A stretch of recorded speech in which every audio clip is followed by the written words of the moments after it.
श्रीलंका में बहुसंख्यकवाद। आगे बढ़ने से पहले एक उदाहरण देखते हैं। एक परिवार में माँ बाप सहित उनके 2 लड़के हैं। एक लड़का जो कहता है माँ बाप उसके सुनते हैं, उसके हर मांगे पूरी करते हैं, और दूसरे लड़का जो कहता है माँ बाप उसके नहीं सुनते हैं, उसके हर मांगे पूरी तरह से नकार देते हैं। तो अब आप सोचिए दूसरे लड़के पर क्या गुजरता होगा। पहले तो वो माँ बाप के सम्मान से चुप रहता होगा। जब ज्यादा भेदभाव होगा तो लड़का माँ बाप के मुंह पर जवाब देगा, मुझ पर इतना भेदभाव क्यों करते हो, बोलेगा, फिर झगड़ा होगा।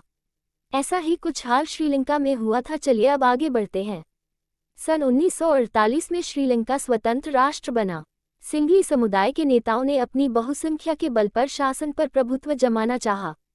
इस वजह से लोकतांत्रिक रूप से निर्वाचित सरकार ने सिंघली समुदाय की प्रभुता कायम करने के लिए अपनी बहुसंख्यक परस्ती के तहत कई कदम उठाए।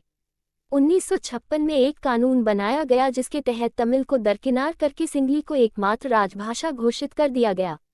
विश्वविद्यालयों और सरकारी नौकरियों में सिंगलियों को प्राथमिकता देने की नीति भी चली। नए संविधान में ये प्रावधान भी किया गया कि सरकार बौद्ध मत को संरक्षण और बढ़ावा देगी। एक एक करके आए इन सरकारी फैसलों ने श्रीलंकाई तमिलों की नाराजगी और शासन को लेकर उनमें बेगानापन बढ़ाया। उन्हें लगा कि बौद्ध धर्मावलंबी सिंगलियों के नेतृत्व वाली सारी राजनीतिक पार्टियां उनकी तमिली भाषा और संस्कृति को लेकर असंवेदनशील हैं।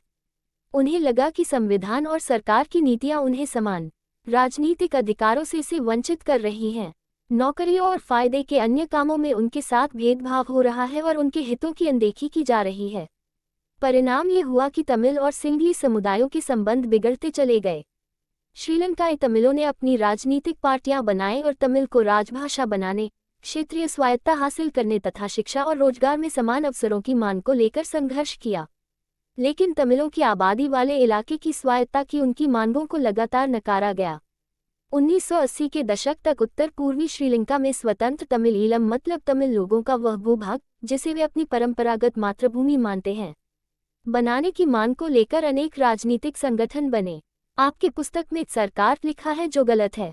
श्रीलंका में 2 समुदायों के बीच पारस्परिक अविश्वास ने बड़े टकराव का रूप ले लिया। ये टकराव गृहयुद्ध में परिणत हुआ। परिणामस्वरूप दोनों पक्ष के हजारों लोग मारे जा चुके हैं। अनेक परिवार अपने मुल्क से भागकर शरणार्थी बन गए हैं। इससे भी कई गुना ज्यादा लोगों की रोजी रोटी चौपट हो गई है।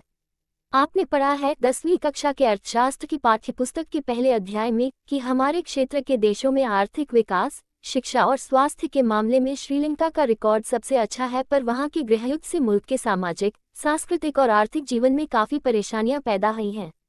2009 में इस गृहयुद्ध